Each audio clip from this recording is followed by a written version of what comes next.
¿Cuál es la diferencia, la delgada línea entre el revisionismo histórico y las teorías de conspiración? ¿Hay diferencia alguna? Los dos cuestionan los engaños de la historia oficial. Los dos son relatos alternativos al relato dominante. Los dos aciertan algunas veces y se equivocan muchas otras. Los dos plantean universos que, de alguna manera, son posibles. La pregunta quizás sería, ¿cuál línea es la que nos puede ayudar a mejorar la única realidad cercana que tenemos, la realidad que nos roza la piel? Esto es Cambalache, la historia del otro lado de la historia.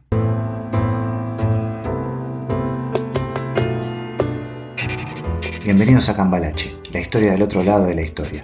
Un espacio para deconstruir la historia, sus olvidos y malos entendidos, sus personajes, su música y sus libros. Soy Gabo Merlino y podés seguir este podcast por todas las plataformas, los estrenos en el canal de YouTube y las novedades en mi Instagram @GaboMerlino. Si estás viajando, déjame acompañarte. Si estás en casa o en el trabajo, prepárate algo de tomar y escucha.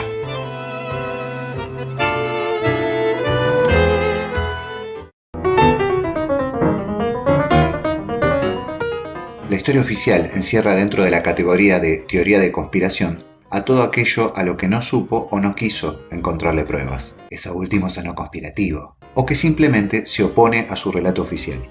Las teorías engloban desde complots políticos. Estados Unidos hundió su propio barco en Pearl Harbor para tener una excusa para entrar a la Segunda Guerra. Hasta religiosos. Jesucristo no existió, lo inventaron los romanos en el año 300. O científicos. Ayer hablé con el espíritu de mi tío Pancho. E históricos. La Tierra es hueca y en el centro viven los Anunnaki, que nos gobiernan desde hace siglos.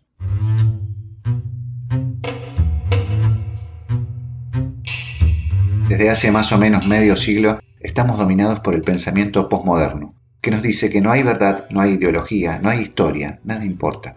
Como los poderes políticos y los distintos regímenes hicieron todo mal, nuestras generaciones cayeron en el descreimiento de todo.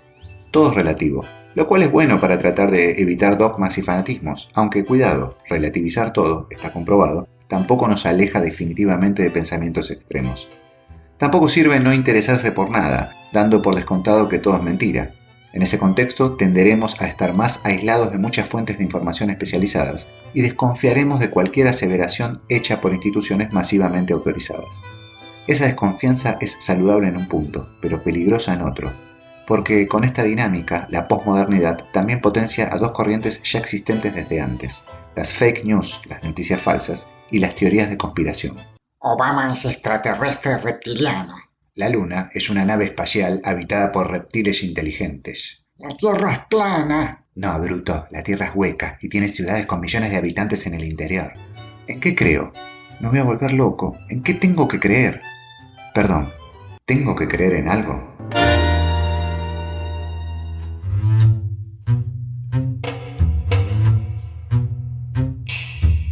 Algunos dicen que la misma ciencia es la conspiración más lograda. En medio del engaño general de nuestros sentidos, la ciencia es la que logró captar el convencimiento de todos ellos.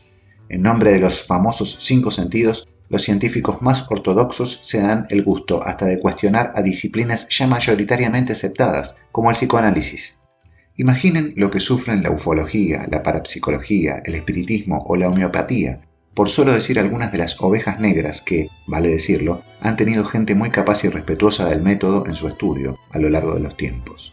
No solo las denominan pseudociencias, ciencias falsas, sino que a muchas de ellas las hacen parte de las teorías de conspiración. Yo solo creo en lo que veo.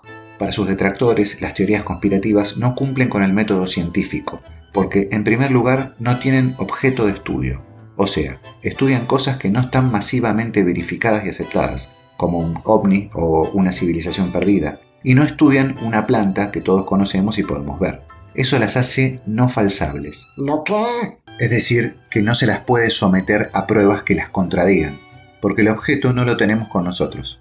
Por ejemplo, al menos por ahora, en ninguna universidad existe un ejemplar de extraterrestre reptiliano para estudiar y refutar las conclusiones de un científico acerca, por ejemplo, de la constitución física de ese extraterrestre. Eso no quiere decir que este no sea real, pero al no poder confrontarlo con la comunidad, no es considerado parte de la ciencia.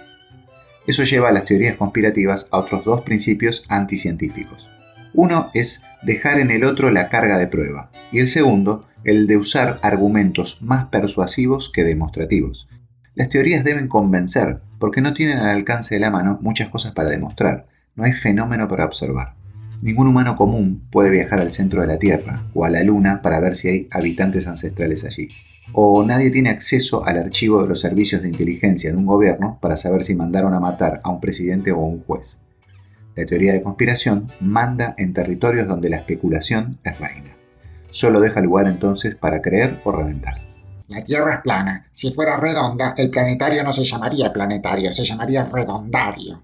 Mi tío Humberto fue abducido por un platillo volador. Aún así, muchas teorías son creíbles y seguidas por la gente. ¿Por qué? En primer lugar, porque muchas son posibles y hasta puede que sean ciertas. En segundo lugar, porque gran parte de ellas están redactadas por tipos que conocen los agujeros de la historia y los elementos comunes de las civilizaciones, como por ejemplo los hombres con cuerpo de reptil, que aparecen tanto en la cultura maya como en la griega, la egipcia, la india y la china. Y en tercer lugar, porque la razón no respeta el mismo concepto que ella creó. La razón no respeta lo falsable, porque no hay acontecimiento, sea lógico o no, que no pueda explicarse de una manera racional y decidida. Hay tantos agujeros en la historia oficial que con un poco de conocimiento es bastante posible armar historias alternativas. Nuestra idea no es cuestionarlas, porque en realidad todo es probable y sobre todo justificable, sea cierto o no. Hay 12 Paul McCartney. Cada vez que uno se murió lo reemplazaron por otro. ¿Y de dónde sacaste eso? Lo publicó mi primo Enrique en el Facebook.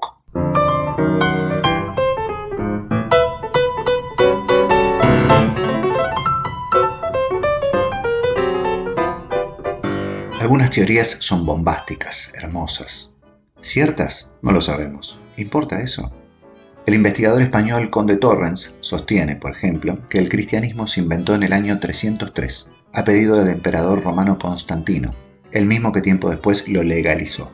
Los autores habrían sido dos eruditos de ese tiempo, Lactancio y Eusebio, que en 20 años se inventaron 3 siglos de cristianismo, falsificaron documentos y hasta diseñaron las figuras de Jesucristo y San Pablo, entre otros. ¡Uy, qué genios! La ciencia tradicional, a través de los paleógrafos y las pruebas químicas, lo discute, diciéndole que varios documentos que refieren a Jesús, como el famoso papiro P52, fueron escritos con anterioridad al año 300 y no pudieron haber sido adulterados. La polémica sigue. La creencia en la Tierra hueca tiene infinitas teorías, todas muy poéticas. 2 agujeros en los polos que llevan a continentes interiores donde viven civilizaciones evolucionadas es una parte más o menos común de la teoría. Después hay bifurcaciones. Algunos opinan que en el centro de la Tierra hay un pequeño sol. Otros que los habitantes son extraterrestres y manejan el mundo exterior. Para muchos, estos no son del espacio, sino que son de aquí, humanos gigantes. Otros opinan que los continentes tienen entradas desde la superficie en ciertos puntos estratégicos, como las pirámides de Egipto o la Amazonia. La conspiranoica ciencia vuelve a discutirlos, diciendo, por ejemplo, que a través de los análisis de ondas sísmicas se concluye que la Tierra está constituida de capas, o que un planeta en forma de cáscara no podría resistir la gravedad y explotaría. La polémica sigue. David Icke era futbolista profesional. Se retiró joven y luego se dedicó a ser comentarista deportivo en Inglaterra. Un día empezó a escuchar voces. Otro día se fue a las ruinas incas y dijo haber tenido una experiencia paranormal. Le habían asegurado que era el elegido.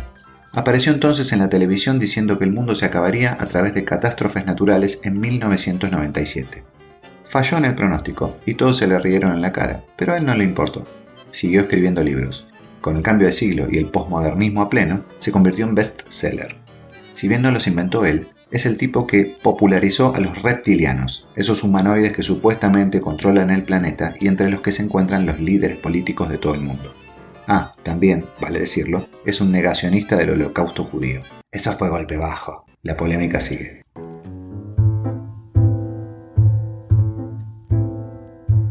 Están también los que sostienen que estas teorías son consuelo de nuestras frustraciones. En ellas, especialmente las políticas, las conspiraciones conducen la historia, nada es al azar, y lo más importante, el enemigo siempre gana. Entonces podemos echarnos tranquilos a dormir porque nada tiene remedio y todo es parte de un plan superior que jamás podremos torcer.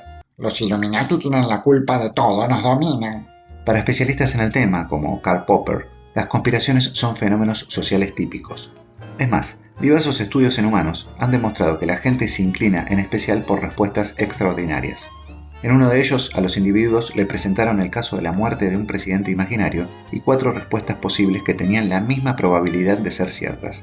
La mayoría de ellos eligió la opción de que ese presidente había sido asesinado en medio de una conspiración, en lugar de opciones como, por ejemplo, que hubiera fallecido de un ataque cardíaco, lo cual, según las consignas, era igual de probable. Yo no leo los diarios, leo las teorías del Facebook. Según otros estudiosos, como Frank Mintz, el conspiracionismo satisface las necesidades de diversos grupos. Los de ultraderecha pueden, a través de él, culpar a minorías para atacarlas, como sucedió con los nazis contra los judíos. Los de izquierda, por su lado, pueden identificar la perversidad de las élites y promover la acción popular para que las pueda remover de las posiciones de poder. Algunos psicólogos humanistas aseguran que la idea de la teoría conspirativa tiene un elemento de tranquilidad para sus creyentes. Es más consolador pensar que los problemas del mundo son creados por seres inteligentes, sean humanos o no, en lugar de por factores que escapan al control humano. La creencia en una conspiración sería, para estos especialistas, un dispositivo mental que algunas personas usan para convencerse de que ciertos hechos y circunstancias no son producto del azar. El abogado y escritor estadounidense Mark Fenster dice, sin embargo, que aunque muchas teorías conspirativas estén erradas, no significa que no tengan un sentido. Estas teorías están planteadas sobre desigualdades reales y son una respuesta a las injusticias del sistema que deja a las personas sin la habilidad de ser reconocidas o significar algo para la sociedad. Antes que nada, si estás en YouTube y te interesa la historia, suscríbete. También podés encontrarnos en Spotify, Evox, Apple y muchas plataformas más. ¡Recomendanos con tus amigos! Muchas teorías son el resultado del pensamiento posmoderno, que desconfía de todo, y terminan favoreciendo al sistema. ¿Y qué es el sistema? Para los conspiranoicos es la organización de a lo sumo 200 familias que manejan el mundo desde hace siglos. Puede ser, y de hecho la historia hasta ha dejado algunas evidencias de eso. Sin ir más lejos, en época de la Primera Guerra Mundial, gran parte de los reyes o príncipes de Europa, de uno y otro bando, tenían algún grado de parentesco con la reina Victoria de Inglaterra. Pero el sistema también puede ser simplemente el producto de nuestras debilidades como humanos, el ansia de poder, las pulsiones destructivas, lo que lleva finalmente a un grupo momentáneo, un rey, un presidente o un banquero, gente frágil de espíritu y abocada a la dominación, a la torpe necesidad de conducción de la raza humana. Puede ser también entonces que no haya plan ni conspiración, solo estupidez para llevarnos al punto triste en el que estamos como especie.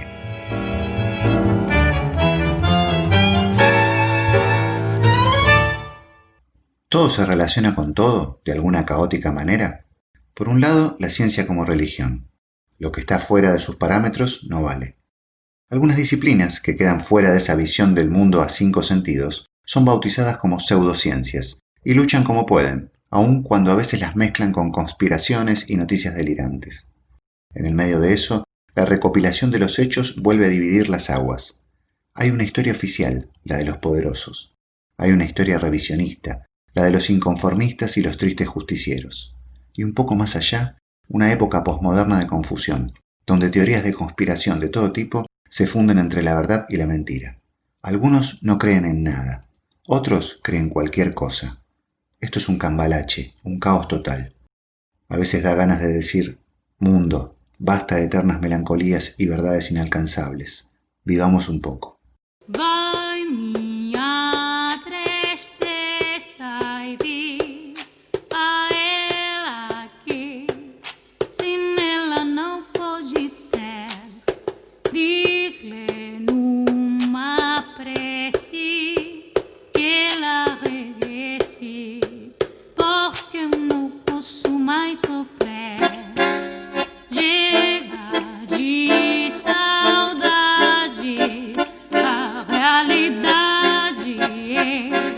Que sin ela não há paz, não há beleza, é só tristeza e melancolia que não sai de mim, não sai de mim, não sai. Mas se ela voltar, que coisa linda, que coisa louca, coisa menos peixinhosa.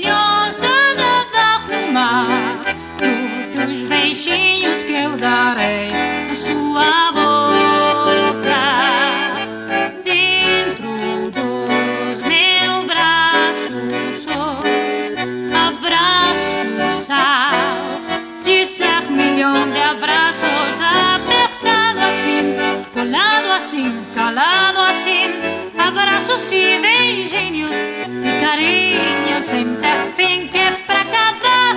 Esse negócio de você viver sem mim não quero mais. Esse negócio de você longe de mim vamos deixar. Esse negócio de você viver sem mim.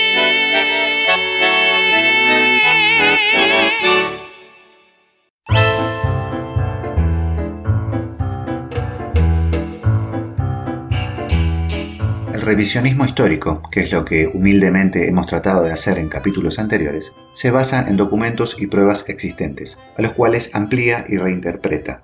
Cuando dijimos, por ejemplo, que Marx, a pesar de ser injuriado, es leído en todas las universidades del mundo, sea cual fuere su orientación política, esto es fácilmente comprobable con solo entrar a las bibliotecas de esas casas de estudio. En este caso relacionamos y reinterpretamos sobre hechos comprobables. Es verdad que la reinterpretación del revisionismo no se escapa de la subjetividad, pero en ese sentido está en el mismo plano que la historia oficial, que también es subjetiva como cualquier producto humano. Los revisionistas más furiosos proponen plantear que, por ejemplo, una decisión del rey Carlos III de hace más de 200 años, como podría ser la expulsión de los jesuitas de América, afecta mucho más nuestra realidad cotidiana que si un presidente de hoy fuera extraterrestre o no, que es la preocupación de algunos amantes de teorías de conspiración. De una u otra manera, conocer los datos generales de la historia es fundamental para evitar engaños fáciles. Los Estados Unidos son los grandes defensores de la democracia en el mundo. Por eso se meten en todas las guerras, para pacificar. Algunos sostienen que estudiar, informarse, lleva a indignarse. Al sistema no le conviene indignarnos. Al sistema no le conviene que conozcamos la historia, en una u otra mirada. Por eso es importante conocer también la historia oficial, a pesar de sus errores y omisiones. Los más reaccionarios dirían que al enemigo primero hay que conocerlo. Salvador Dalí pasó por numerosas escuelas de pintura antes de convertirse en quien fue y no respetar los conceptos de ninguna de ellas. Primero aprendió todas las técnicas posibles, para luego poder refutarlas con fundamento. El tipo sabía qué transgredir, porque conocía. Sin conocimiento somos fácilmente manipulables de un lado y del otro, tanto por el sistema dominante como por los charlatanes. Si le pago $200 al medium filipillo, él me comunica con mi esposa muerta. ¡Qué caro! Debe ser por el roaming. El precio de las comunicaciones interdimensionales se fue por las nubes. Algunos especialistas sostienen que el conspiracionismo es natural en el ser humano y tiene que ver con la búsqueda de darle un significado a todo lo que no tenga respuesta, o al menos respuesta clara. Sí es verdad que tenemos muchas menos respuestas de las que creemos. No sabemos de qué color verdaderamente eran los dinosaurios, por ejemplo. Los hacen verdes porque a algún artista plástico se le ocurrió al asociarlos con los reptiles, pero podrían haber sido de cualquier otro color. ¡Azul y rojo, como la casaca del Barcelona!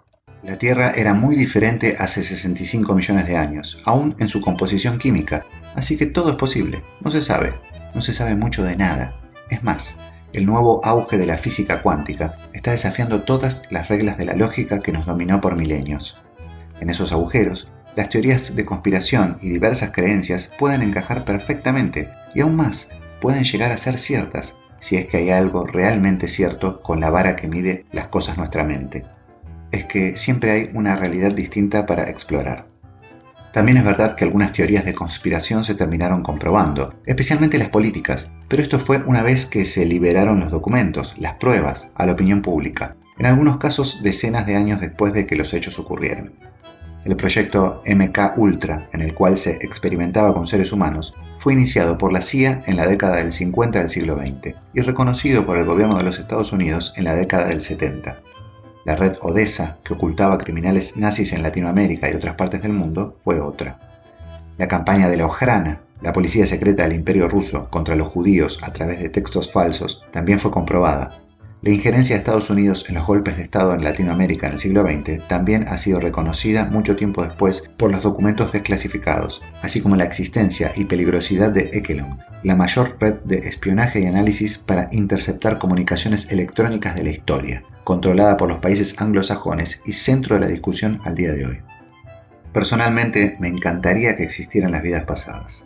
Convivir con extraterrestres como en Men in Black, y también que haya civilizaciones ocultas en el centro del planeta. ¿Y la Tierra plana? Esa me da un poco de vértigo. De todos modos, por ahora solo me puedo quedar con mi esperanza. Por lo menos la mayoría de nosotros, nada de todo esto lo podemos comprobar. Yo en otra vida fui Julio César, me lo dijo mi chamán Hugo.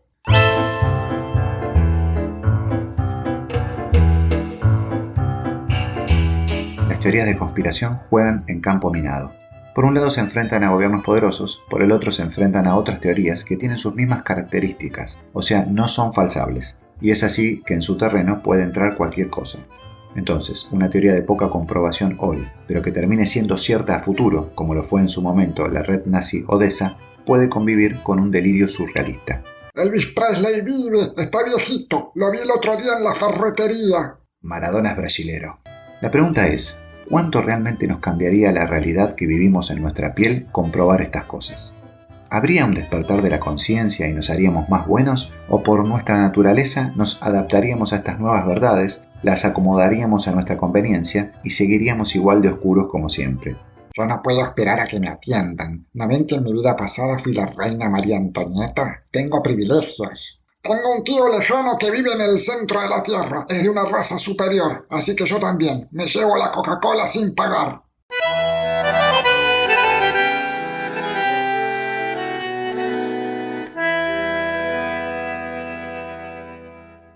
Además de la historia oficial y las teorías de conspiración, hay una tercera realidad, la que vemos y sentimos cada día.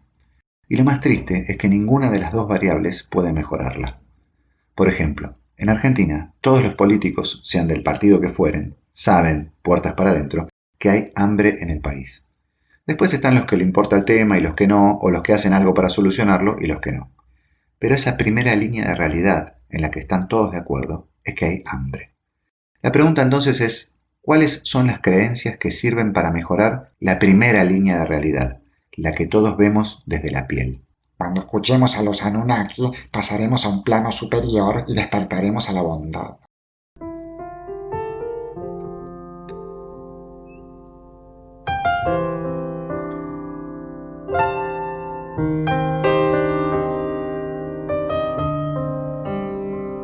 Este episodio fue inspirado por Joaquín.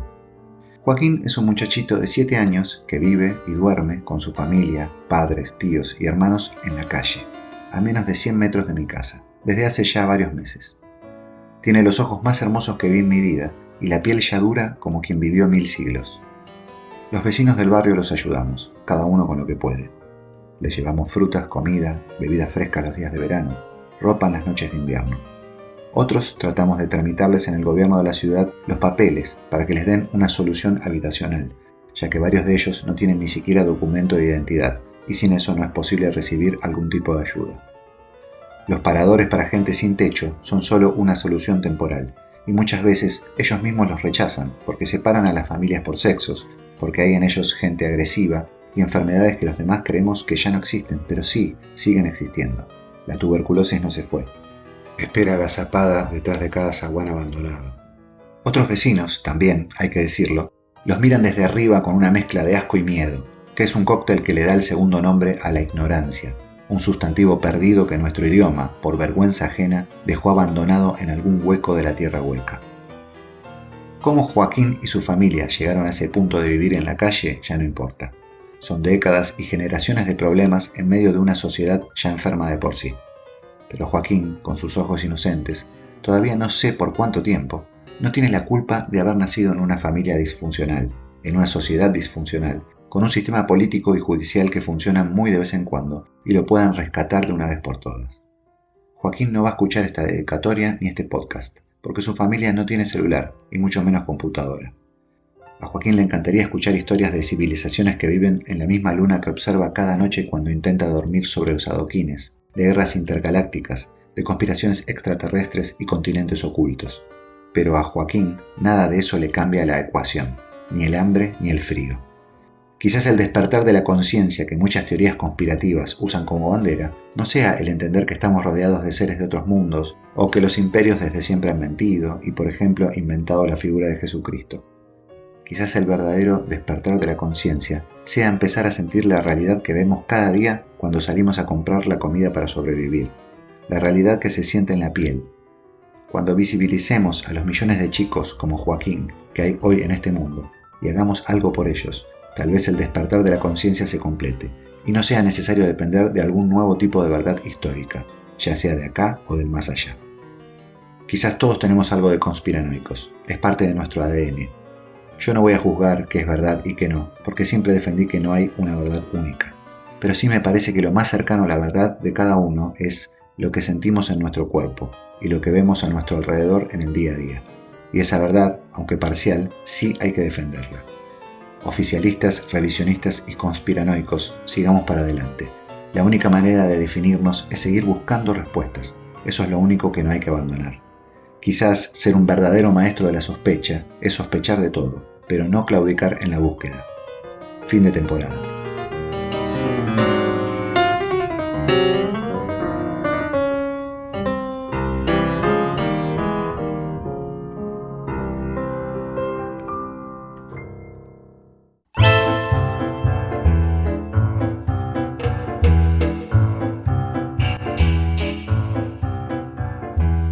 Soy Gabo Merlino. Los espero en el próximo podcast de Cambalache, la historia del otro lado de la historia.